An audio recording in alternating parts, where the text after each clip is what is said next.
The emergency session of the Galactic Council convened in the shadow of what many species would later call the greatest injustice in recorded history. Ambassador Zeftar of the Vorthan Empire adjusted his ceremonial robes with trembling appendages as he prepared to deliver news that would shake the foundations of galactic civilization.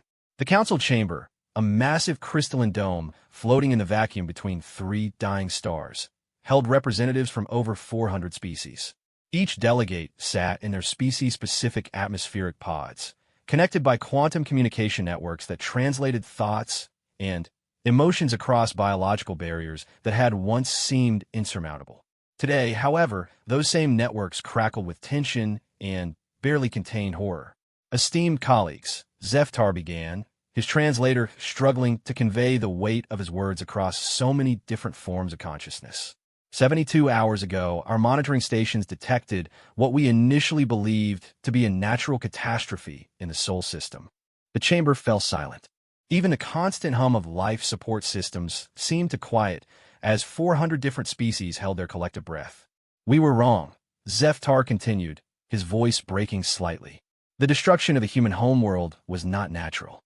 It was deliberate. It was genocide. The reaction was immediate and devastating. The crystalline walls of the chamber vibrated with the psychic screams of empathic species. Several delegates collapsed in their pods, overwhelmed by the magnitude of what they were hearing. Others began demanding immediate action, their translated voices creating a cacophony of rage and disbelief. High Chancellor Mordun of the Ethereal Collective raised her energy form, and the chamber gradually returned to order. The Chancellor species had long served as mediators in galactic conflicts, their ability to exist as pure consciousness, making them ideal for maintaining objectivity. Today, however, even her usually calm demeanor showed cracks of emotion. Ambassador Zeftar, she said, her voice carrying the weight of eons, please provide the full report. Zeftar activated the chamber's holographic display, and, suddenly, the air above them filled with images that would haunt galactic civilization for millennia to come. Earth hung in space, beautiful and blue, teeming with the unique form of carbon-based life that humans had cultivated for thousands of years. Then, in fast-forward came the ships.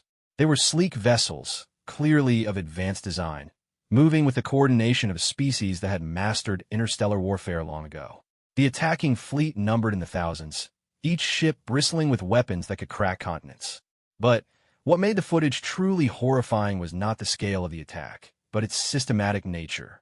The aggressors began by targeting population centers, Zeftar explained as the hologram showed beams of energy reducing human cities to glass. New York, London, Tokyo, Mumbai, every major metropolitan area was eliminated within the first hour. But they did not stop there.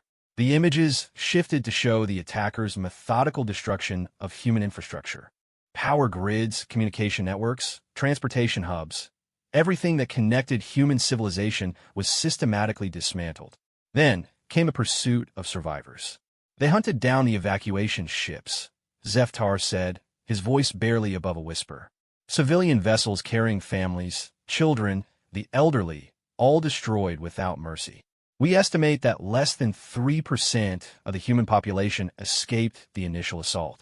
Delegate Crixhan of the Insectoid Coalition suddenly stood, her chitinous form vibrating with rage. Who? She demanded. Who committed this atrocity? The hologram shifted again, showing clear images of the attacking vessels. The design was unmistakable to anyone familiar with galactic politics. Sleek, organic curves combined with biomechanical technology that pulsed with its own form of life. Only one species in the galaxy created ships that looked like living things. The Devourers, Zeftar said, and the name hung in the air like a curse. The reaction was immediate and explosive. The Devourers had been members of the Galactic Council for over 2,000 years. They were a nomadic species that consumed organic matter for sustenance, but they had long ago agreed to the harmony protocols that governed all interactions between spacefaring civilizations. They had signed treaties, participated in trade agreements, and even contributed to joint scientific endeavors. This is impossible, declared Ambassador Thulmet of the Silicon-based Republic. The Devourers are bound by the same laws as all of us. They cannot simply exterminate an entire species without cause or declaration. And yet they have, Zeftar replied grimly. Our investigation has revealed that the attack was planned for months, possibly years. They established forward bases in asteroid fields throughout the Sol system, built up a massive fleet, and coordinated their assault with precision that speaks to extensive preparation. High Chancellor Mordunn's energy form flickered with what those familiar with her species recognized as deep disturbance. What was the human response to this threat? Surely their defense forces detected the buildup of enemy vessels in their system. This was the question that Zeftar had been dreading. He looked around the chamber at the expectant faces, mechanical sensors, and energy patterns that represented the greatest gathering of intelligence in the galaxy. How could he explain that the answer was both simple and terrible? The humans, he said slowly, never knew what was coming. The Devourers used quantum scramblers to mask their presence from human detection systems. But more than that, they exploited a fundamental weakness in human psychology and social structure. The hologram shifted to show intercepted communications from the days leading up to the attack. Human news broadcasts, government meetings, social media feeds, all showing a species completely unaware of the threat gathering around them. They were debating economic policies, arguing about environmental concerns, celebrating artistic achievements, and living their lives in the blissful ignorance of a species that had never encountered true galactic-level hostility. Humans, Zeftar explained, were still relatively new to interstellar awareness. They had only recently developed faster-than-light communication and had made first contact with exactly 3 species, all of whom they believed to be peaceful. Their entire understanding of galactic civilization was based on the assumption that reason and diplomacy would prevail in any conflict. The implications of this statement sent ripples of horror through the assembled delegates. Every species in the chamber had evolved through countless conflicts, had learned to scan for threats, to maintain defensive postures, to assume that somewhere in the vast galaxy, something wanted to destroy them. It was the basic survival instinct that had allowed each of them to reach the stars. But humans are different. They had evolved on a world with limited biodiversity compared to most inhabited planets. They had faced challenges, certainly, but their greatest threats had always come from their own species or natural disasters. They had never learned the hard lesson that the galaxy was full of species that might see them as nothing more than resources to be consumed. The Devourers took advantage of this naivety. Zeftar continued. They established diplomatic contact with human governments 3 years ago, presenting themselves as peaceful traders interested in cultural exchange. They used this relationship to map human defenses, identify population centers, and plan their attack. Delegate Yargoth of the crystalline hegemony pulsed with angry light. Then, this was not merely genocide. It was betrayal of the most fundamental principles of galactic civilization. The Devourers used the very frameworks of peace and diplomacy that we have spent millennia developing to facilitate the destruction of an innocent species. The chamber erupted in agreement, with hundreds of voices, energy patterns, and psychic emanations expressing outrage at the violation of everything the Galactic Council stood for. But beneath the anger, there was something else, a growing sense of complicity that none of them wanted to acknowledge. High Chancellor Mordunn recognized this undercurrent and addressed it directly. "There is another matter we must discuss," she said, her energy form dimming with what appeared to be shame. "The question of our own response to intelligence regarding Devourer activities in the Sol system." The chamber fell silent again, but this time the silence was heavy with guilt rather than shock. Many of the delegates suddenly found themselves unable to meet the optical sensors or energy patterns of their colleagues. 6 months ago, the Chancellor continued, the Monitoring Division of the Council received reports from automated survey drones about unusual Devourer ship movements near the Sol system. These reports were filed, categorized, and then effectively ignored because the target system contained only humans, a species that was not yet a member of the Galactic Council, and therefore not entitled to our protection. The admission hung in the air like a physical weight. Every delegate in the chamber knew the truth of it. The Galactic Council's resources were limited, and they had always prioritized the protection of member species over non-members. It was a practical policy that had served them well for thousands of years. But in the case of humanity, that policy had become an enabler of genocide. The reports indicated massive ship construction in hidden facilities. The Chancellor went on relentlessly. weapon testing in uninhabited systems, tactical communication patterns consistent with military planning. Every indicator pointed to an impending assault, and we chose to look away because we did not consider humans worthy of our attention. Ambassador Vexai of the Machine Collective spoke for the first time, her synthetic voice cutting through the chamber's atmosphere like a blade. There is precedent for intervention on behalf of non-member species facing extinction-level threats. The Colony Protection Protocols specifically provide for such action when genocide is imminent. The protocols require unanimous consent from the Council, replied Delegate Forson of the Aquatic Federation.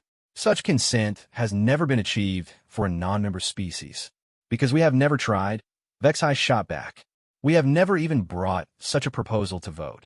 The argument that followed was unlike anything the Galactic Council had experienced in centuries. Species that had cooperated for millennia suddenly found themselves on opposite sides of fundamental questions about responsibility, protection, and the value of non-member civilizations. Some argued that the Council's primary obligation was to its member species and that expanding their protective mandate would strain resources beyond sustainability. Others insisted that the genocide of any sapient species diminished the moral authority of galactic civilization itself. But beneath all the philosophical and practical arguments lay a more uncomfortable truth that few were willing to voice directly. The Galactic Council had not acted to save humanity because humans were perceived as weak, naive, and ultimately irrelevant to galactic affairs. This perception was not entirely without basis. Humanity's technology was primitive compared to most Council species. Their fastest ships required months to cross distances that advanced civilizations covered in days. Their weapons could barely scratch the hulls of modern warships. Their understanding of galactopolitics was so limited that they had treated the Devourers as friends right up until the moment the attack began. By the standards that most species use to measure civilizational worth, humanity ranked near the bottom of the scale. They had contributed nothing to galactic science, technology, or culture. They had no resources that could not be obtained more easily elsewhere. They offered no strategic advantages or unique capabilities that might benefit Council members. In the cold calculus of interstellar politics, humanity had simply not mattered enough to save. This realization struck the assembled delegates with varying degrees of shame and defensive rationalization. Some species, particularly those that had themselves been rescued from extinction by Council intervention, felt deep guilt at their failure to extend similar protection to others. Others maintained that resource limitations made such interventions impossible, and that the Council could not be expected to save every threatened species in the galaxy. But as the debate raged on, a new voice cut through the argument with startling clarity. Ambassador Lyr Thane of the Empathic Communion had remained silent throughout the session, her species' natural tendency toward emotional absorption making large gatherings overwhelming. Now she stood, her graceful form trembling with an emotion that her translator struggled to identify. "You are all missing the true tragedy of this situation," she said, her voice carrying harmonics that seemed to resonate directly in the consciousness of every being present. "The humans are not gone." The chamber fell silent, every optical sensor, energy pattern, and consciousness focusing on the empathic delegate. Approximately 3% of the human population survived the initial attack. Lyr Thane continued, her voice growing stronger as she spoke. "Our estimates suggest that between 2 and 3 million humans escaped Earth's destruction and fled into space. They're out there now, scattered across the galaxy, homeless and hunted." The implications of this statement struck the chamber like a physical blow. Most genocidal campaigns in galactic history have been either completely successful or completely unsuccessful. The systematic destruction of most of a species' population while leaving survivors was almost unheard of, and it created a situation that none of them were prepared to handle. "The Devourers are still hunting them," Lyr Thane said, her empathic abilities allowing her to sense the emotional resonance of distant events. "Even now, as we debate and argue, human refugee ships are being tracked down and destroyed. Families are being torn apart. Children are watching their parents die. And every moment we delay action, more of them perish." The weight of this revelation settled over the chamber like a shroud. The abstract philosophical questions about intervention and responsibility suddenly became concrete and immediate. Somewhere in the vast darkness of space, the last remnants of humanity were fighting for their lives, while the most powerful beings in the galaxy sat in comfort and debated policy. High Chancellor Mordunn's energy form flickered with decision. "Emergency Protocol 7 is hereby invoked," she announced. "All council members will immediately deploy search and rescue vessels to locate and protect human survivors. The Devourers are expelled from council membership and declared enemies of galactic civilization. All member species are authorized to use whatever force is necessary to prevent further human casualties." The response was immediate and overwhelming. Despite their earlier disagreements, the council members united behind the emergency resolution with a unanimity that surprised even the Chancellor. Perhaps it was guilt over their earlier inaction, or perhaps it was the recognition that allowing genocide to proceed unchallenged would fundamentally undermine everything they had built together. Within hours, the largest search and rescue operation in galactic history was underway. Thousands of ships from hundreds of species spread out across the galaxy, following faint traces of human technology and desperate distress calls in languages that their computers were only beginning to learn how to translate. What they found in those first few days of searching would change their understanding of humanity forever. They found survivors, certainly, small groups of humans huddled in damaged ships, hiding in asteroid fields, desperately trying to stay ahead of devourer hunting packs. But they also found something else, something that none of them had expected. They found humans who had refused to run. The first such discovery came from a council rescue ship investigating a distress beacon in the Proxima system. They expected to find a damaged refugee vessel in need of evacuation. Instead, they found something that would be talked about in council chambers for generations to come. They found a human ship that had turned to fight. The vessel was small by galactic standards, barely larger than a personal transport. Its weapons were primitive, its shields inadequate, its crew consisting of perhaps a dozen individuals. But when the devourer hunting pack had cornered it, instead of surrendering or trying to flee, the humans had opened fire. The battle had been hopeless from the start. The devourer ships outgunned the human vessel by orders of magnitude. Any rational species would have attempted to negotiate, surrender, or at least try to escape. The humans did none of these things. They fought. According to the sensor logs recovered from the wreckage, the human ship had maintained offensive fire for over 6 hours against impossible odds. Even when their weapons were damaged, they continued firing with backup systems. When their shields failed, they used their ship's hull as a battering ram. When their engines were destroyed, they detonated their power core in an attempt to take their attackers with them. The devourer hunting pack had ultimately prevailed, but at a cost that shocked the rescue team. 3 devourer vessels had been completely destroyed, and 2 others had suffered severe damage. A dozen humans in a civilian transport had effectively crippled a military unit that should have been able to destroy them without taking a single casualty. This pattern repeated itself across the galaxy as rescue teams investigated more and more sites of human resistance. Every military analyst in galactic civilization began studying the sensor logs, trying to understand how such a technologically inferior species could achieve such disproportionate results in combat. The answer, when it came, was as simple as it was terrifying. Humans, it turned out, did not fight the way other species fought. Every other form of sapient life in the galaxy approached warfare as a calculated risk, a matter of resource allocation and strategic advantage. They fought when the odds were in their favor, withdrew when they were not, and surrendered when defeat was inevitable. It was rational, logical, and efficient. Humans fought as if their lives meant nothing and their enemy's destruction meant everything. This fundamental difference in approach created tactical advantages that no amount of technological superiority could easily overcome. Devourer commanders found themselves facing enemies who would sacrifice entire ships to damage a single target, who would fight to the death rather than surrender, who would use suicidal tactics that no strategic computer could predict because no rational being would ever consider them. The psychological impact on devourer forces was immediate and devastating. A species that had dominated lesser civilizations through superior technology and coordinated tactics suddenly found themselves facing an enemy that refused to acknowledge the logic of their own defeat. Devourer crews began reporting increased stress levels, equipment malfunctions, and tactical errors as the brutal reality of fighting humans took its toll on their collective psyche. But perhaps the most significant discovery came from a long-range patrol that intercepted communications between human survivor groups. The rescue team had expected to hear desperate pleas for help, coordination of escape routes, or attempts to find safe haven somewhere in the galaxy. Instead, they heard something that chilled them to their cores. They heard humans planning revenge.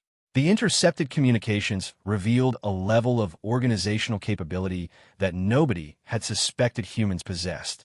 Despite being scattered across hundreds of light years with no central command structure, the human survivors had somehow managed to establish communication networks, coordinate their activities, and begin developing strategies not just for survival, but for striking back at their attackers. Most terrifying of all, they were succeeding. Reports began filtering in from across Devourer space of supply convoys being ambushed, research facilities being sabotaged, and isolated outposts being attacked by small groups of humans using capture technology. The attacks were coordinated, precise, and increasingly effective as human survivors learned to use Devourer weapons and tactics against their former owners. The situation that the Galactic Council had thought was a simple rescue operation was rapidly evolving into something far more complex and dangerous. They had assumed they were dealing with refugees in need of protection. Instead, they found themselves witnessing the birth of something unprecedented in galactic history. They were watching a species wage war across an entire galaxy with nothing but improvised weapons, capture technology, and an apparently limitless capacity for violence. And despite every rational analysis suggesting that humanity's survivors should have been eliminated within weeks of their homeworld's destruction, they were not only surviving, but growing stronger with each passing day. 3 months after the emergency council session, Admiral Kethvar of the Vorthan Imperial Navy found herself staring at tactical displays that defied every principle of modern warfare she had learned in her 2 centuries of military service. The holographic projections floating above the command deck of the dreadnought Eternal Vigilance showed something that should have been impossible. The human survivors were winning, not in the conventional sense of controlling territory or destroying enemy fleets, but in a way that was far more insidious and effective. They were turning the Devourer's own expansion against them, using the vast size of their empire as a weapon, and somehow managing to be everywhere and nowhere simultaneously. Admiral, her tactical officer called out, his mandibles clicking nervously. "We're receiving another priority transmission for Devourer High Command. That's the 17th request for assistance this week." Kethvar activated the communication with a gesture, and the image of Supreme General Vashkar appeared before her. The Devourer commander's usually pristine bioarmor showed signs of stress, with several neural clusters pulsing erratically, a sure sign of psychological strain in his species. "Admiral Kethvar," Vashkar said without preamble, "my forces require immediate assistance in the Kepler 442 system. We have reports of human terrorist activity in the sector, and our local commanders are struggling to contain the situation." The admission must have been painful for the Supreme General. The Devourers had built their reputation on military superiority and ruthless efficiency. For their top commander to publicly acknowledge that his forces were struggling against a handful of refugees with improvised weapons represented a devastating blow to their credibility. "What is the nature of this terrorist activity?" Kethvar asked, though she suspected she already knew the answer. The pattern had become depressingly familiar over the past few months. 3 supply convoys have been destroyed in the past week, Vashkar replied. "Our mining operation on Kepler 442b has gone silent. We lost contact 47 hours ago. And this morning, our orbital command station was attacked by what appeared to be a single human vessel using modified Devourer weaponry." A single vessel attacked a command station. Kethvar could not keep the disbelief from her voice. Orbital command stations were fortress-like structures designed to coordinate military operations across entire star systems. They were heavily armed, well-shielded, and typically defended by flotillas of escort vessels. "The attack was unlike anything in our tactical databases," Vashkar admitted, his bioarmor's neural clusters now pulsing with what Kethvar recognized as fear. The human ship approached under false identification codes, apparently using stolen authentication protocols from one of our destroyed convoys. When they were close enough to bypass our outer defenses, they detonated what appears to have been an improvised antimatter device. Kethvar felt her primary heart skip a beat. Antimatter weapons were heavily regulated throughout galactic space for good reason. The energy release from even a small antimatter explosion could devastate entire installations, and the radiation aftereffects could render regions of space uninhabitable for decades. The explosion destroyed the command station's primary control center and killed over 3,000 Devourer personnel, Vashkar continued. But that was not the worst part. In the confusion following the blast, human boarding parties somehow infiltrated our secondary facilities and stole enough military equipment to outfit a small army. The implications of this information sent cold tendrils of dread through Kethvar's consciousness. The humans were not just fighting for survival anymore. They were systematically acquiring the tools they needed to wage war on an industrial scale. Every successful raid gave them access to better weapons, more advanced technology, and critical intelligence about Devourer operations. More disturbing still was the tactical sophistication the attack demonstrated. Using stolen identification codes suggested that the humans had developed significant intelligence-gathering capabilities. Coordinating antimatter explosions with boarding operations required precise timing and extensive knowledge of Devourer station layouts. Most unsettling of all was the implication that human survivors had somehow gained access to antimatter technology despite their species' primitive understanding of exotic physics. How many humans were involved in this operation? Kethvar asked, dreading the answer. Our best estimates suggest no more than 50 individuals, Vashkar replied, and his admission hung in the air like an accusation. 50 humans infiltrated one of our most secure facilities, killed 3,000 trained Devourer soldiers, stole millions of credits worth of military equipment, and escaped without leaving a single recoverable casualty. The numbers were staggering not just for their disproportion, but for what they revealed about human capabilities that nobody in galactic civilization had suspected. Every other species approached warfare as a matter of numerical and technological advantage. The concept of a tiny force achieving such devastating results against a vastly superior enemy was so foreign to galactic military thinking that most commanders literally had no strategic framework for understanding it. But as reports continued to pour in from across Devourer space, a disturbing pattern began to emerge. The human attacks were not random acts of vengeance, as many had initially assumed. They were part of a coordinated campaign that demonstrated strategic thinking on a scale that should have been impossible for a species with no central command structure. The humans were systematically targeting Devourer logistics networks, focusing their attacks on supply lines, communication relays, and resource extraction facilities rather than military strongholds. It was a strategy that played to their strengths. Small, mobile units could attack lightly defended targets and disappear before major retaliation could be organized. But it was also having a cumulative effect that was beginning to cripple the Devourer war machine. Admiral, Vashkar said, his voice carrying undertones of desperation, I must ask again for direct Galactic Council intervention. My forces are stretched beyond their operational limits, and these human attacks are beginning to affect our ability to maintain basic territorial control. Kethvar considered her response carefully. The Galactic Council had authorized military action to protect human survivors and prevent further genocide, but direct intervention in what was effectively a guerrilla war raised complex questions about the limits of their mandate. More importantly, there were growing concerns among Council members about the implications of human combat capabilities for galactic security in general. Supreme General, she said finally, the Council's position remains unchanged. Our forces are authorized to rescue human civilians and protect them from acts of genocide. However, humans who have taken up arms and are actively engaging in military operations fall outside the scope of our protective mandate. It was a carefully worded response that reflected the deep divisions within the Council about how to handle the evolving situation. Some species, particularly those with strong warrior traditions, had expressed admiration for human fighting spirit and argued for increased support. Others, especially those whose own territories bordered on areas where human survivors were active, had begun expressing concerns about what would happen when the humans finished dealing with the Devourers. The conversation with Vashkar ended shortly thereafter, leaving Kethvar alone with her thoughts and the troubling tactical displays.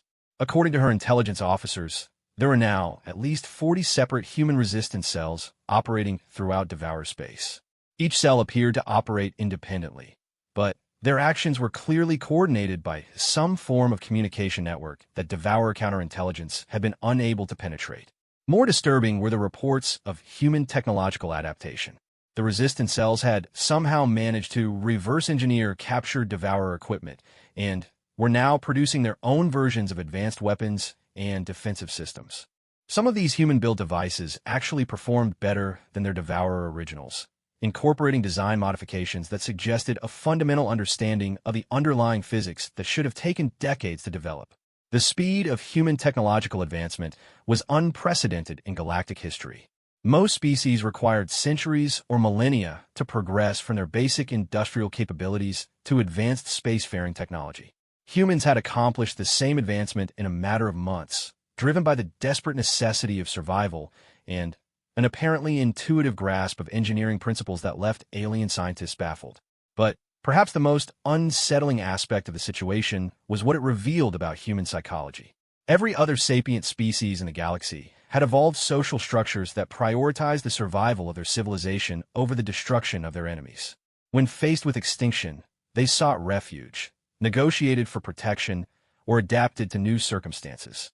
They did not typically choose to fight hopeless wars against impossible odds.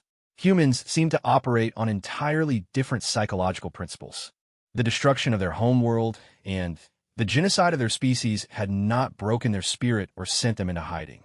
Instead, it had transformed them into something that galactic civilization had never encountered before, a species that appeared to view their own extinction as acceptable if they could take their enemies with them. This revelation was causing significant concern among Council military analysts. If humans were willing to pursue mutually destructive conflicts rather than accept defeat, what would happen when they inevitably came into conflict with other species? The guerrilla war against the Devourers demonstrated that human tactical capabilities far exceeded their apparent technological level. A species that could turn cargo ships into weapons of mass destruction posed a potential threat to any neighbor, regardless of technological disparities. These concerns were brought into sharp focus 3 weeks later when Captain Urel Nash of the Council peacekeeping vessel Harmony's Dawn intercepted a human distress signal in the neutral zone between Devourer and crystalline hegemony space. The signal appeared to come from a damaged refugee ship requesting emergency assistance, exactly the type of situation that the Council rescue operation had been designed to handle. What Captain Urel Nash found when she arrived at the signal's coordinates would fundamentally change galactic understanding of what humanity had become in the months since Earth's destruction. The refugee ship was real enough, a battered human vessel showing signs of recent combat damage and life support failures.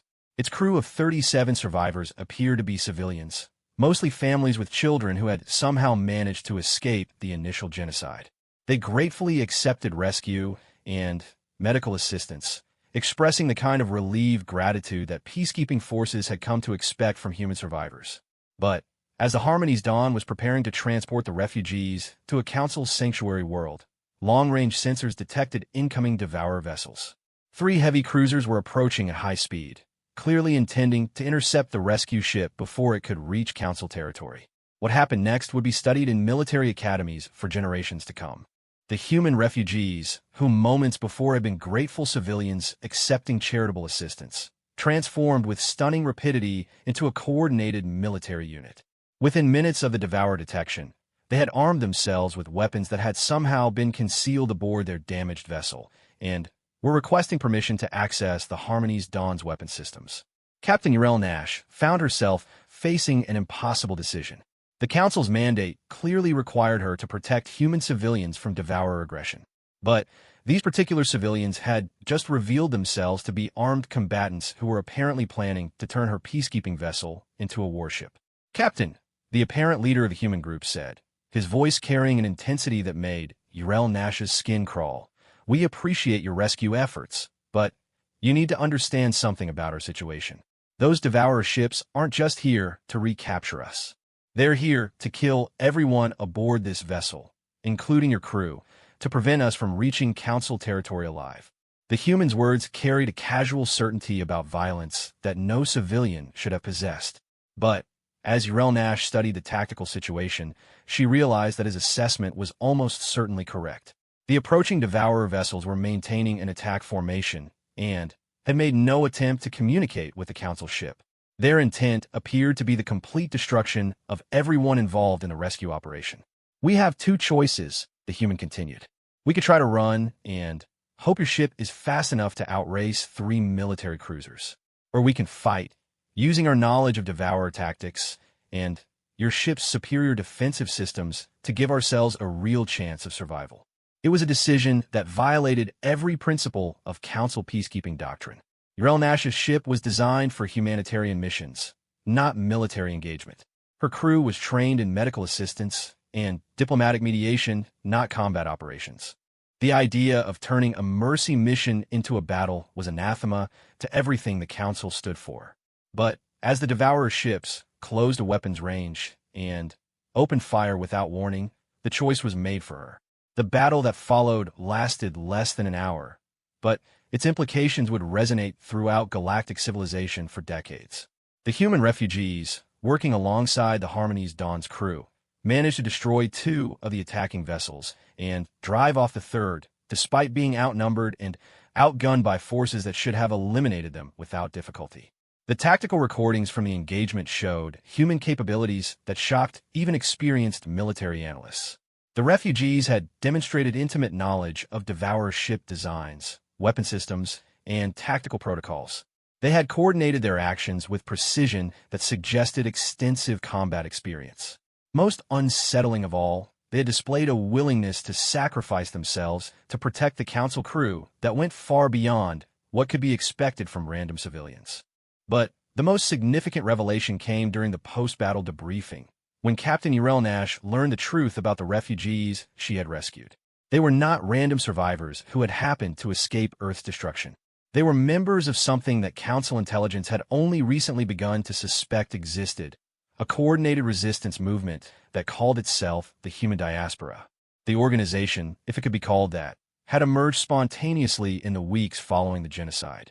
Human survivors scattered across the galaxy had somehow managed to establish communication networks, coordinate their activities, and develop strategic objectives that went far beyond simple survival.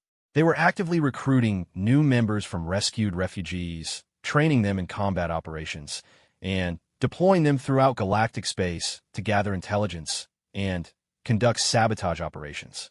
Most disturbing of all, the Human Diaspora was not limiting its activities to Devourer space. Council intelligence was beginning to receive reports of human operatives gathering information about military capabilities, resource locations, and political vulnerabilities throughout the territories of dozens of different species. The implications were staggering. Humanity had gone from being a primitive species on the verge of extinction to being a galactic intelligence network in a matter of months. They had agents operating in secret throughout Council space, collecting the kind of detailed information that could only be used for strategic planning on an interstellar scale. The question that was beginning to keep Council leaders awake at night was simple. What were the humans planning to do with all that information?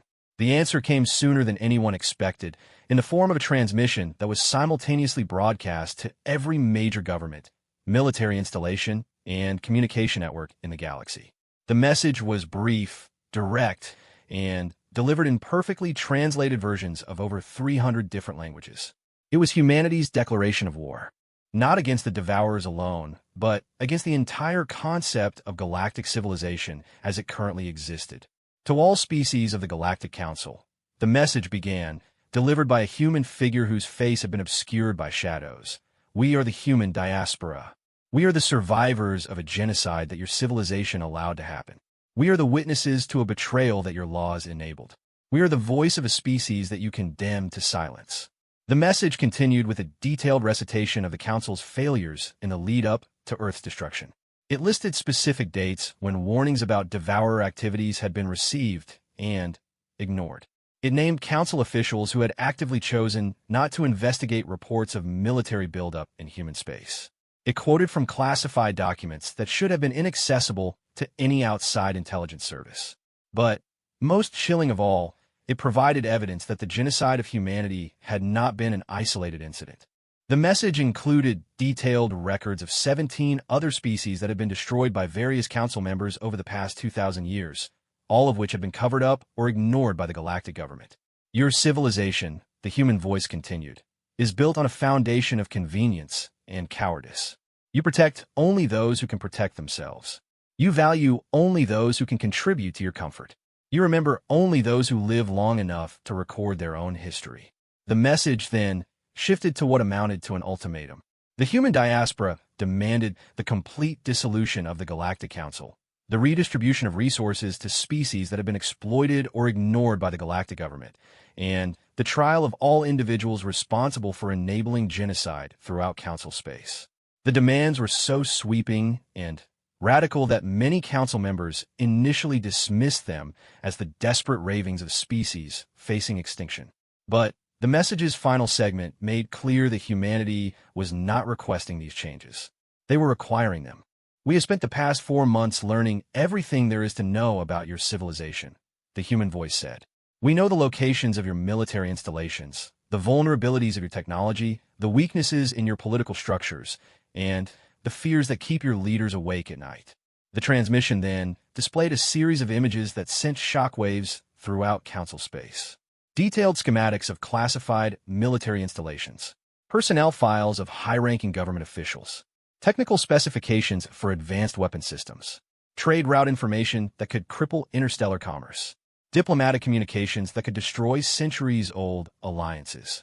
We have agents in your cities, your governments, your military forces, and your most secret installations, the message continued. We have spent months preparing for a war that will make our conflict with the Devourers look like a minor skirmish. And unlike every other species you have encountered, we are not interested in negotiating from a position of weakness. The transmission ended with a simple statement that would echo throughout galactic civilization for generations. You have 30 days to begin implementing our demands. If you refuse, you will discover what happens when a species that has nothing left to lose decides that dying with honor is preferable to living in shame. The message left council chambers in chaos and panic. For the first time in galactic history, a species with no territory, no industrial base, and no formal military had effectively declared war on the entire civilized galaxy. More terrifying still, they appeared to have the intelligence networks and strategic capabilities necessary to make good on their threats. As emergency sessions convened and military forces went to high alert throughout council space, one question dominated every discussion. How had humanity, in just 4 months, managed to transform from helpless refugees into the single greatest threat galactic civilization had ever faced? The answer, when it finally emerged from intelligence analysis and strategic assessment, was both simple and terrifying. Humans, it turned out, were very good at learning from their mistakes. And they had just learned that in a galaxy where strength was the only currency that mattered, they would need to become stronger than anyone had ever imagined possible. The 30-day deadline had passed without any meaningful response from the Galactic Council beyond increased military patrols and emergency security measures. High Chancellor Mordun had spent sleepless cycles attempting to forge a consensus among the member species, but the diversity of reactions to humanity's ultimatum had made unified action impossible. Some delegates demanded immediate military retaliation against human terrorist activities, while others advocated for negotiation and compromise.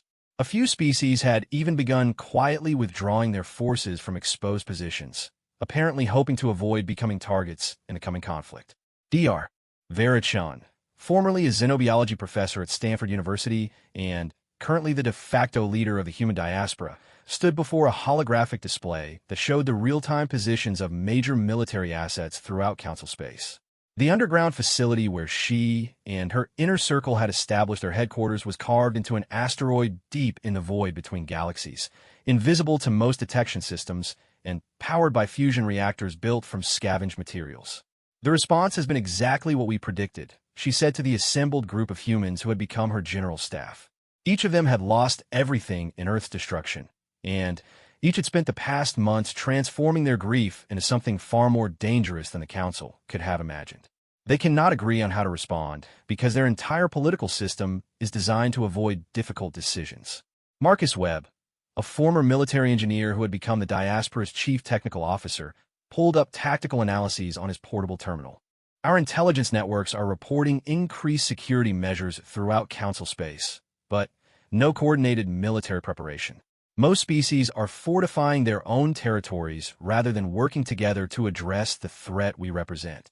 Which means they still don't understand what they're dealing with, added Sarah Kim, who had transitioned from being a corporate lawyer on Earth to serving as the diaspora's strategic planning coordinator. They're thinking in terms of traditional warfare, defending fixed positions, and protecting established assets. They haven't grasped that we're not trying to conquer territory or seize resources. Dr. Chen nodded grimly. The Galactic Council's failure to comprehend human strategic thinking was both an advantage and a source of deep frustration. Every other species in galactic civilization approached conflict with the goal of achieving some form of favorable outcome: territorial expansion, resource acquisition, political leverage, or at minimum, survival with acceptable losses. They fought to gain something or to avoid losing something they valued. Humanity was fighting to prove a point. The point was simple, but revolutionary: that a civilization which allowed genocide to proceed unchallenged had forfeited its right to exist. The human diaspora was not seeking to replace the Galactic Council with human leadership, nor were they attempting to carve out territory for human colonization. They were seeking to demonstrate that no government, no matter how powerful or well-established, could survive the determined opposition of people who had nothing left to lose. It was a form of warfare that galactic civilization had never encountered because no other species had ever been desperate enough or angry enough to pursue it. Status report on Operation Prometheus, Dr. Chen requested, turning her attention to the most ambitious and dangerous aspect of their campaign. Lieutenant Colonel James Rodriguez, formerly of the U.S. Space Force, and now commanding the diaspora's direct action teams, consulted his secure communication device. All teams are in position. We have operatives aboard 47 different Council military installations, including 8 Dreadnought-class vessels and 3 orbital defense platforms. Each team has confirmed their ability to access critical systems and execute their assigned missions. The scope of the infiltration operation was staggering even to those who had planned it. Over the past month, human agents had managed to gain employment, access, or concealment aboard dozens of the most secure military installations in Council space. They had accomplished this through a combination of forged credentials, bribery, technical infiltration, and in some cases, simply walking through security checkpoints with confidence and acting like they belonged. The key to their success lay in exploiting fundamental assumptions that galactic security was built upon. Every Council species had evolved security protocols designed to detect threats from other known species. Their scanners looked for specific biological signatures. Their psychological profiles were based on familiar behavioral patterns, and their threat assessments were calibrated to recognize conventional military approaches. Humans fell outside all of these parameters. Their biological signatures were unlike anything in Council databases. Their psychological patterns were alien to species that had never experienced existential desperation. Most importantly, their tactical thinking operated on principles that no Council security expert had ever needed to consider. Where other species would attempt to infiltrate installations with small, specialized teams using advanced technology, humans sent individuals who improvised solutions using whatever materials were available. Where other species would try to avoid detection through technological countermeasures, humans simply acted like they had legitimate reasons to be where they were. Where other species would seek to minimize casualties and collateral damage, humans planned operations that would maximize psychological impact regardless of the cost. The result was a security nightmare that Council forces were completely unprepared to handle. Confirm mission parameters one more time, Dr. Chen said, her voice carrying the weight of a decision that would change galactic history forever. Rodriguez consulted his notes, though he had memorized every detail weeks ago. At precisely 0800 Galactic Standard Time, all teams will simultaneously execute their primary objectives. Military installations will suffer catastrophic systems failures, making them unable to coordinate defensive operations. Command and communication networks will be disrupted through electromagnetic pulse devices and computer viruses. Key personnel will be neutralized through targeted elimination or abduction. He paused, looking around the room at faces that had grown hard with months of preparation for this moment. Estimated casualties among Council military forces, 40 to 60,000. Estimated degradation of Council military capability, 35 to 40%. Estimated time for Council forces to restore operational capacity, 6 to 8 months, assuming no follow-up operations. The numbers were sobering, but they represented only the beginning of what the human diaspora had planned. Operation Prometheus was designed to cripple the Council's ability to respond to military threats, but it was not intended to be the decisive blow in their campaign. Instead, it would create the chaos and confusion necessary for the second phase of their strategy. Dr. Martinez, status of the information warfare component? Dr. Chun asked, turning to a woman who had been a cybersecurity specialist at the Pentagon before Earth's destruction. All major communication networks have been mapped and infiltrated, Dr. Martinez reported. We have access to civilian news services, government communication systems, military command networks, and private commercial channels throughout Council space. When Operation Prometheus begins, we will simultaneously broadcast our message to every inhabited planet in the galaxy. The message they had prepared was carefully crafted to achieve maximum psychological impact on both Council populations and their leadership. It would include detailed evidence of the Council's complicity in human genocide, documentation of 17 other species that had been destroyed with Council knowledge or assistance, and specific information about corruption, incompetence, and cowardice among high-ranking Council officials. But the most devastating component of the message would be its revelation of how thoroughly human agents had penetrated Council security. The broadcast would include real-time footage from inside military installations as they were being sabotaged, recordings of classified conversations between Council leaders, and detailed intelligence about military capabilities and vulnerabilities that should have been impossible for outsiders to obtain. The goal was not simply to inform Council populations about their government's failures, but to demonstrate that their most secure institutions could be compromised by supposedly primitive species with no formal military structure. The psychological impact of realizing that humans had been operating undetected throughout Council space for months would be devastating to public confidence in galactic institutions. Time remaining until operation commencement? Dr. Chen asked. 17 minutes, Rodriguez replied, his voice steady despite the magnitude of what they were about to attempt. Dr. Chen looked around the room at the people who had become her closest advisors and friends in the months since Earth's destruction.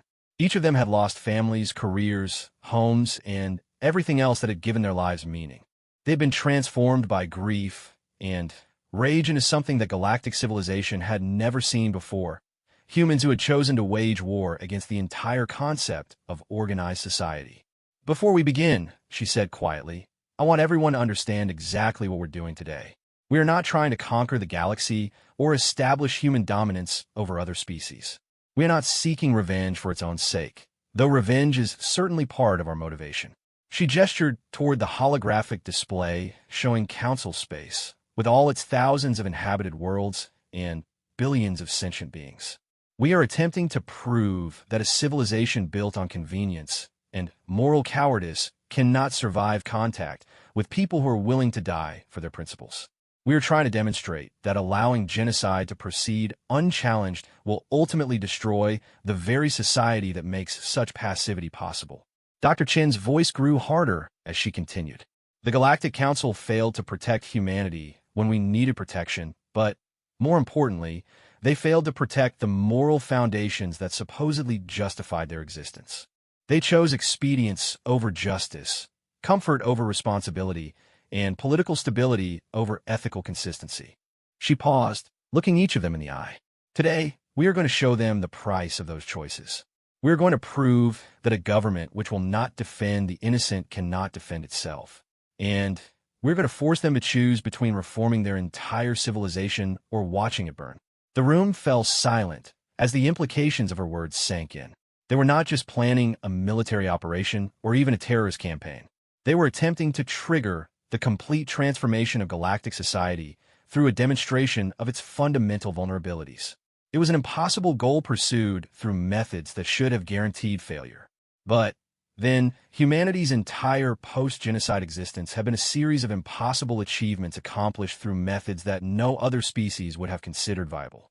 Final system checks, Rodriguez announced, and the room filled with the quiet efficiency of people who had prepared for this moment for months. Dr.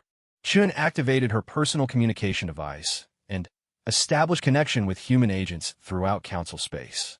47 different installations scattered across hundreds of light years, all coordinated to act simultaneously with split-second timing. The technical complexity of the operation was staggering, but the human operatives had demonstrated repeatedly that they could accomplish things that should have been impossible. All teams report ready status, Rodriguez announced after several minutes of confirmation signals.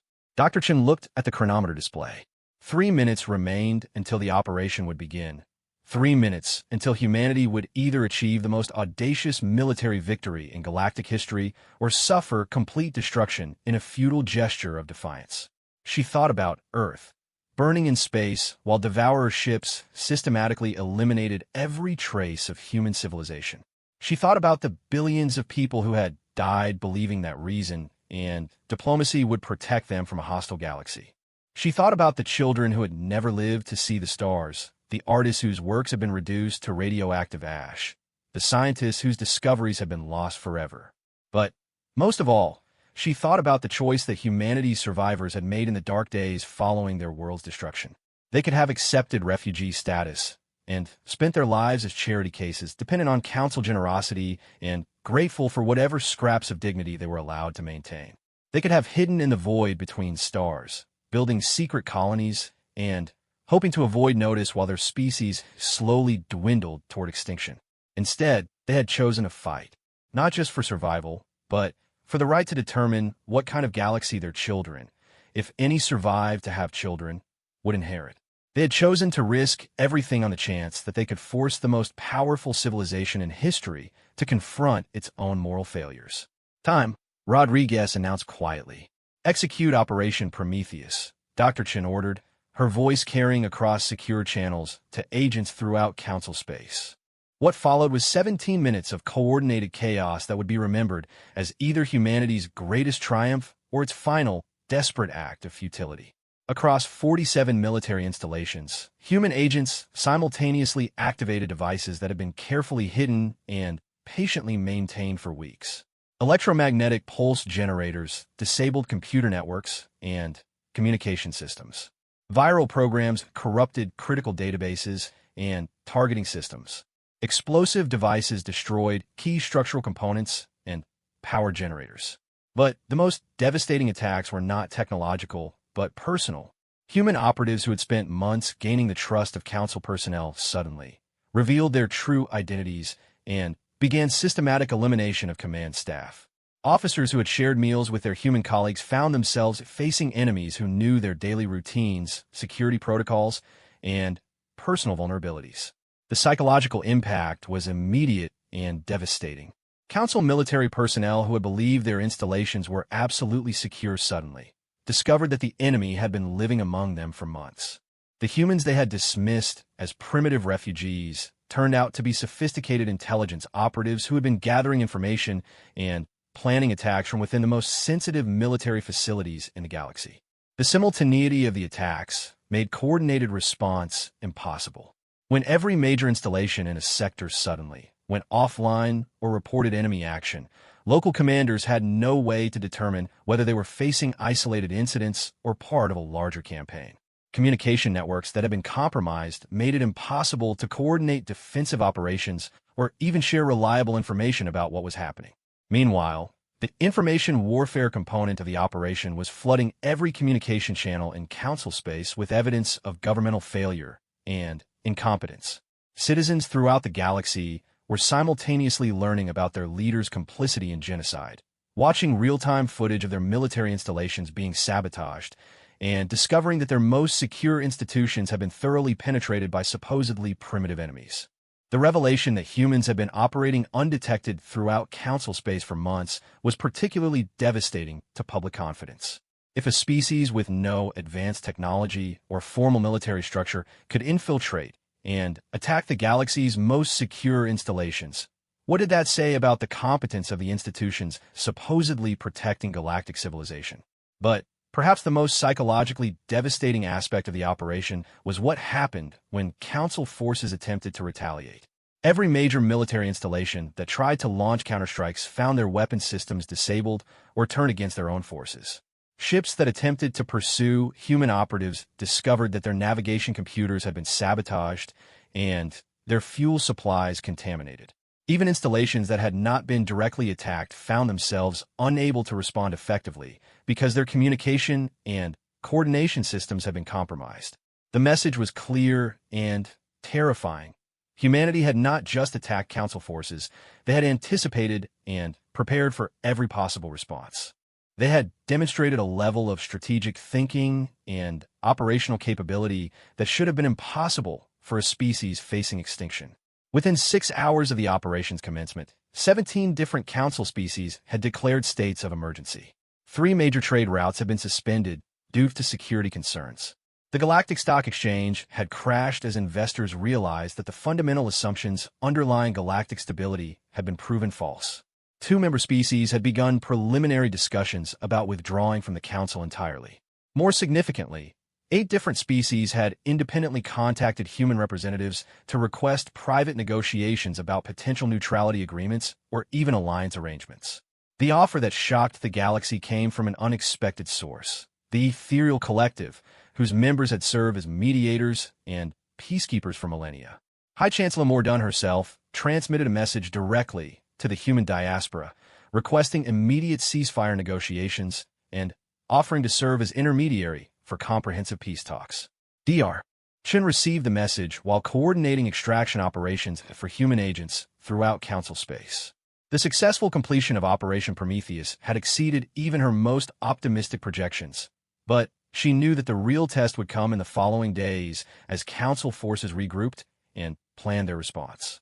"They want to negotiate," she announced to her staff, displaying the Chancellor's message for everyone to see.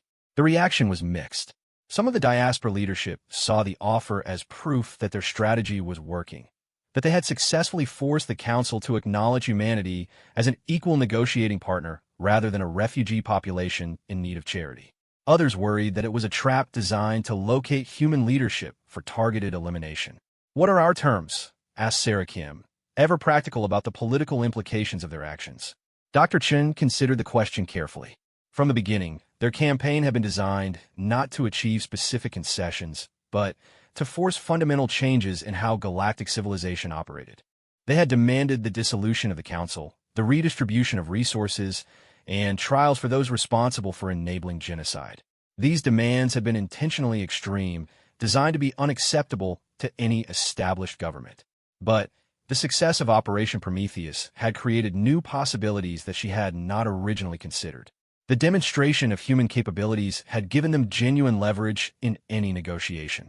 More importantly, it had proven that the Council's power was far more fragile than anyone had realized. "Our terms," she said slowly, "are exactly what we stated in our original ultimatum: complete dissolution of the current Council structure, redistribution of resources to species that have been exploited or ignored, and trials for individuals responsible for enabling genocide throughout galactic space." Rodriguez looked skeptical. "They'll never agree to that. No government voluntarily dissolves itself, no matter how much pressure they're under." "You're probably right," Dr. Chen agreed. "Which means we need to be prepared to continue our campaign until they have no choice but to agree." She activated the holographic display again, this time showing detailed maps of Council space with markers indicating human agent positions, potential targets, and supply caches that have been established for long-term operations. "Phase 2 of our campaign begins tomorrow," she announced. "If the Council wants to negotiate, they can do so while we systematically dismantle every institution that allowed genocide to proceed unchallenged." The message she prepared in response to the Chancellor's offer was brief and uncompromising. "The human diaspora will consider negotiations when the Galactic Council demonstrates its commitment to justice by beginning immediate trials of all individuals who participated in or enabled genocide throughout its territory. Until such trials commence, we will continue our campaign to prove that a civilization built on moral cowardice cannot survive contact with people who are willing to die for their principles." As her staff began preparation for the next phase of their campaign, Dr. Chen reflected on how far humanity had come since Earth's destruction. They had transformed from helpless refugees into the single greatest threat galactic civilization had ever faced. They had proven that technological superiority and numerical advantage meant nothing against people who were willing to sacrifice everything for their beliefs. But the greatest victory was not military or political, it was moral. They had forced the galaxy to confront the consequences of its own indifference. They had proven that allowing injustice to proceed unchallenged would ultimately threaten everyone's security. The war was far from over, but humanity had already achieved something unprecedented in galactic history. They had shown that a species with nothing left to lose could challenge the fundamental assumptions underlying an entire civilization. And they were just getting started. 9 months after Operation Prometheus had shattered the illusion of Council security, the galaxy found itself in a state of barely controlled chaos that no political scientist or military strategist had ever imagined possible. High Chancellor Mordun floated in her private chambers aboard the massive station that served as the Council's mobile headquarters, studying reports that seemed to describe the systematic collapse of galactic civilization itself. The humans had not simply continued their campaign of sabotage and terrorism. They had evolved it into something far more insidious and effective. Rather than focusing on military targets, they had shifted their attention to the economic and social foundations that held the galaxy's diverse species together. Trade routes that had operated safely for millennia were now plagued by mysterious accidents and equipment failures. Communication networks suffered from persistent glitches that made interstellar commerce increasingly difficult. Most disturbing of all, the human agents who had been exposed during Operation Prometheus had been replaced by new operatives who seemed even more sophisticated and harder to detect. But the military situation was only part of the crisis facing galactic civilization. The real threat came from something that no Council leader had anticipated. Other species were beginning to openly support the human campaign. The first defection had come from the Kalani Republic, a small but influential species that had been rescued from extinction by Council intervention 3 centuries earlier. Their delegate had risen during an emergency session and formally announced that his government was withdrawing from the Council and offering sanctuary to human refugees and operatives.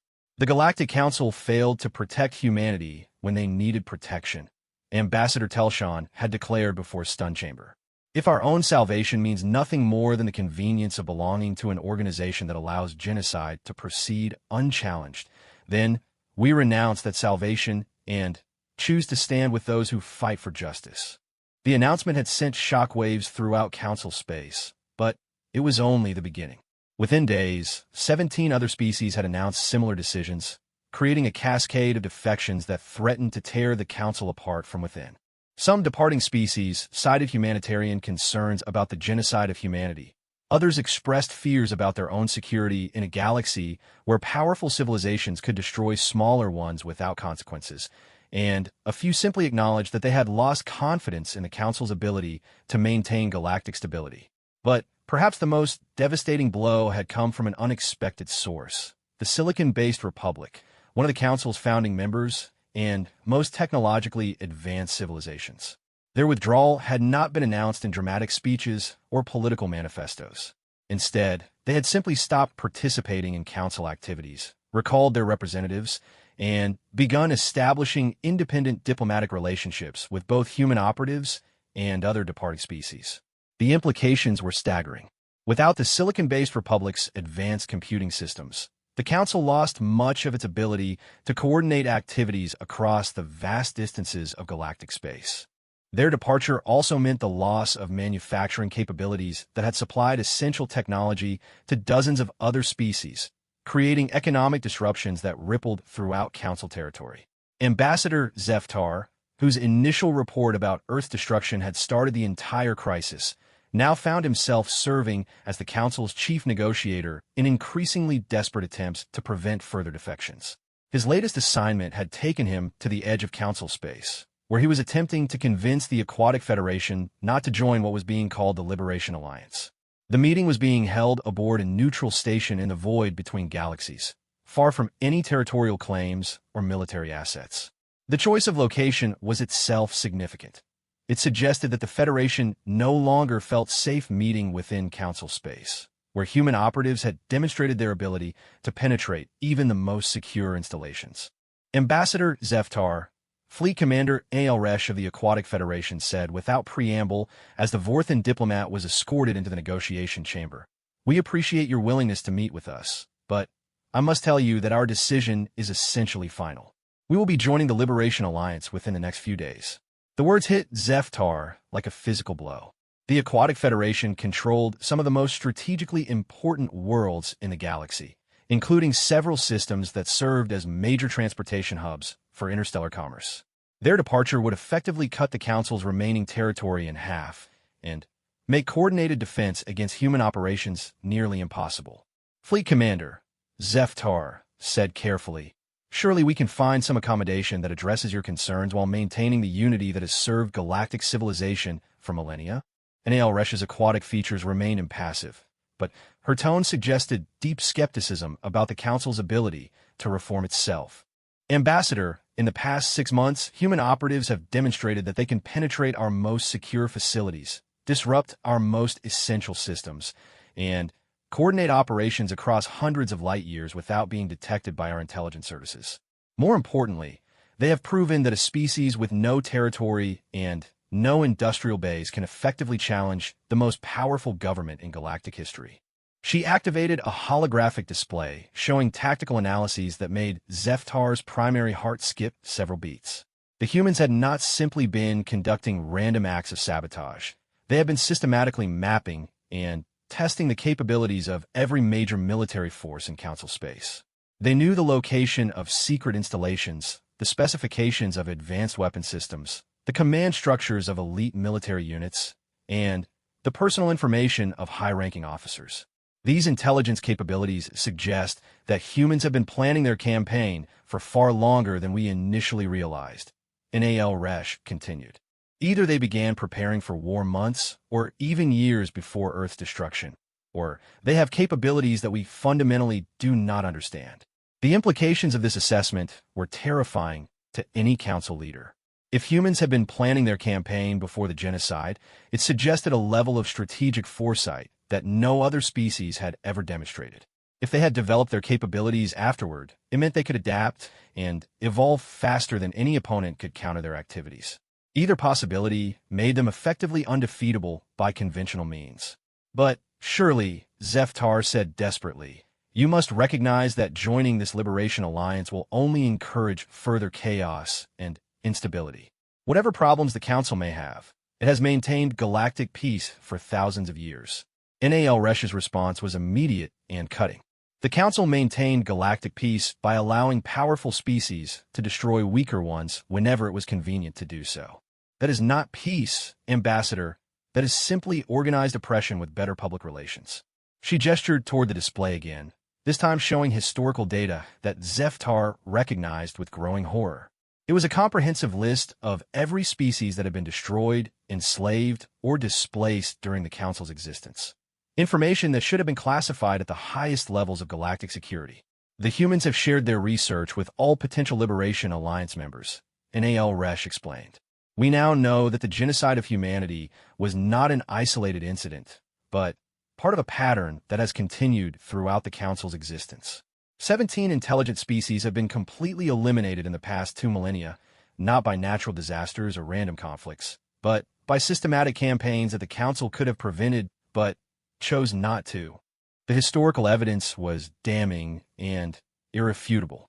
Zeftar had been aware of some of these incidents during his long diplomatic career, but seeing them compiled together revealed a pattern of institutional negligence that was impossible to defend. The Council had repeatedly chosen political convenience over moral responsibility, allowing genocides to proceed rather than risk conflict with powerful member species. The humans, Aelresh continued relentlessly, have proven that this pattern can be broken. They have shown that a species facing extinction does not have to accept its fate quietly. More importantly, they have demonstrated that the Council's power is built on the assumption that its subjects will never be willing to sacrifice everything to resist its authority. Zeftar found himself struggling to formulate a response that did not amount to admitting that everything he had devoted his life to defending was morally bankrupt. The Council's system of government had evolved over thousands of years to balance the competing interests of hundreds of different species. It was not perfect, certainly, but It had prevented large-scale warfare and maintained stability across vast regions of space. But as he looked at the evidence that NAL-RESH had presented, he began to understand why so many species were choosing to abandon that stability. The peace that the Council had maintained was conditional and selective, offered only to those who were strong enough to demand it or valuable enough to earn it. Species that were weak, primitive, or simply unlucky were expendable in the name of maintaining order among the powerful. The humans had rejected this calculus entirely. Instead of accepting their role as victims of a system that valued convenience over justice, they had chosen to demonstrate that no system was stable if its subjects were willing to destroy it rather than submit to its authority. What exactly, Zeftar asked quietly, does the Liberation Alliance propose to replace the Council with? NAL-RESH activated another display, this one showing the organizational structure that human strategists had developed in consultation with departing Council species. It was radically different from anything that had ever been attempted in galactic politics. The Alliance operates on principles of mutual aid and collective defense, she explained. Member species commit to protecting each other from extinction-level threats regardless of their technological capabilities or strategic value. Decisions are made by consensus rather than hierarchical authority, and membership is open to any species that accepts the basic principle that genocide is never acceptable under any circumstances. The structure was elegant in its simplicity, but Zeftar could immediately see potential problems. How do you resolve disputes between member species? What happens when consensus cannot be achieved? How do you prevent more powerful species from dominating weaker ones? These are legitimate concerns, NAL-RESH acknowledged, but they are problems that the Council has never successfully solved either. The difference is that the Alliance explicitly commits to prioritizing justice over convenience, even when that priority creates difficulties for its more powerful members. She paused, her aquatic features conveying what appeared to be genuine regret. Ambassador, we have spent months attempting to reform the Council from within. We have proposed new protocols for protecting non-member species, suggested oversight mechanisms to prevent future genocides, and offered to contribute additional resources for humanitarian interventions. Every proposal has been rejected or modified beyond recognition. Zeftar knew that her assessment was accurate. The Council's decision-making process was designed to prevent radical changes that might threaten the interests of established member species. It was a conservative system that prioritized stability over reform, which had served galactic civilization well during periods of gradual change, but was proving inadequate for addressing the crisis that humanity had created. The humans have forced us to choose, NAL-RESH continued, between maintaining a system that enables genocide and building something new that might actually prevent it. We have chosen to build something new. The conversation that followed was a formality. Zeftar attempted to negotiate various compromise positions that might keep the Aquatic Federation within the Council structure, but it quickly became clear that their decision was final. Like the other species that had joined the Liberation Alliance, they had concluded that the Council was fundamentally unreformable and that working with human revolutionaries offered better prospects for galactic justice than continuing to support galactic stability. As Zeftar's transport ship carried him back toward Council space, he found himself contemplating the magnitude of what humanity had achieved in less than a year since Earth's destruction. They had not simply survived genocide or even successfully retaliated against their attackers. They had managed to trigger the first fundamental reorganization of galactic politics in over 2,000 years. More significantly, they had forced every species in the galaxy to choose sides in a conflict that was ultimately about the nature of justice itself. The Council represented order, stability, and pragmatic governance based on the assumption that some level of injustice was acceptable if it prevented larger conflicts. The Liberation Alliance represented the radical proposition that genocide was never acceptable under any circumstances, and that preventing it was worth any sacrifice. The choice was becoming increasingly stark as human operations continued to demonstrate the Council's fundamental vulnerabilities. Just days before Zeftar's meeting with the Aquatic Federation, human agents had successfully infiltrated and sabotaged the Council's primary military coordination center, leaving their remaining forces unable to communicate effectively across interstellar distances. The psychological impact of realizing that humans could penetrate even their most secure installations was devastating to Council morale and public confidence. But Perhaps the most unsettling aspect of the human campaign was how little anyone actually knew about their long-term objectives. Dr. Verichan and her inner circle had been remarkably consistent in their public statements about wanting to dissolve the council and establish new institutions based on principles of justice rather than convenience. But the sophistication of their operations and the depth of their intelligence networks suggested capabilities that went far beyond what would be necessary for such goals. Intelligence analysts throughout council space were beginning to ask uncomfortable questions about what humanity might be planning for the period after the council's collapse. A species that could coordinate operations across the entire galaxy while maintaining perfect operational security clearly had strategic capabilities that no other civilization had ever demonstrated. If they were successful in destroying the existing galactic order, would they then attempt to establish their own dominance over the chaos they had created? These concerns were being privately discussed by the remaining council leadership, but publicly voicing them would amount to admitting that humanity represented an existential threat to galactic civilization itself. Such an admission would likely trigger panic and further defections, making an already impossible situation even worse. The reality that few council leaders were willing to acknowledge was that humanity had already won their war in every meaningful sense. They had proven that the council could not protect its own institutions from determined opposition. They had demonstrated that galactic stability was far more fragile than anyone